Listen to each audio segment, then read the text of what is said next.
9:30కి మా police station నంబర్కి 100 dial call రావడం జరిగింది. దాంట్లో ఏంటంటే ఇక్కడ హబ్సిగూడలో రవీంద్రనగర్ కాలనీలో ఒక ఫ్యామిలీ మొత్తం సూసైడ్ చేసుకుందని చెప్పేసి మాకు సమాచారం రాగానే మేము పోలీసులమంతా ఇక్కడ చేరుకొని లోపల ఇంట్లోకి పోయి విచారణ చేయగా దాంట్లో కొన్ని 2 లెటర్స్ దొరికినాయి.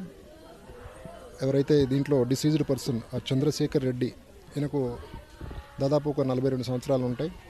తర్వాత కవిత వీళ్ళ వైఫ్, ఈమెకు 35 ఇయర్స్ ఉంటుంది. ఈమె కూడా హౌస్ వైఫ్. ఈ చంద్రశేఖర్ రెడ్డి ఇంతకుముందు ప్రైవేట్ కాలేజీలో జూనియర్ లెక్చరర్గా చేస్తుండే. ఆ తర్వాత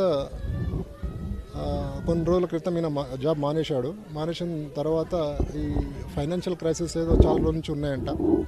సో ఆ సూసైడ్ నోట్లు ఏంటంటే నాకు చాలా క్రైసిస్ ఉన్నాయి, అందుకోసం నేను నా ఫ్యామిలీ తోటి సూసైడ్ చేసుకుని చచ్చిపోతున్నా అన్నట్టు కొద్ది ప్రాథమిక విచారణలో తెలిసింది.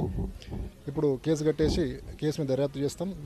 దీంట్లో నిజాలు ఫ్యూచర్లో ఇంకా మీకు తెలియపరుస్తాం.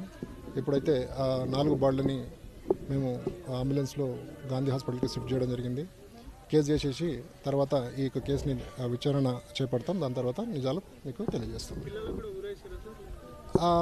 చూస్తే అదే విధంగా కనపడుతుంది, అక్కడ మార్క్స్ కూడా కనపడుతున్నాయి. ఫస్ట్ ఆ పిల్లల్ని ఇద్దరిని కూడా అంటే ఉరి వేసిన తర్వాతనే వీళ్ళిద్దరం చేసుకున్నట్టు మాకు కొంచెం అర్థమవుతుంది. అది కన్ఫర్మ్ చేస్తాం మేము.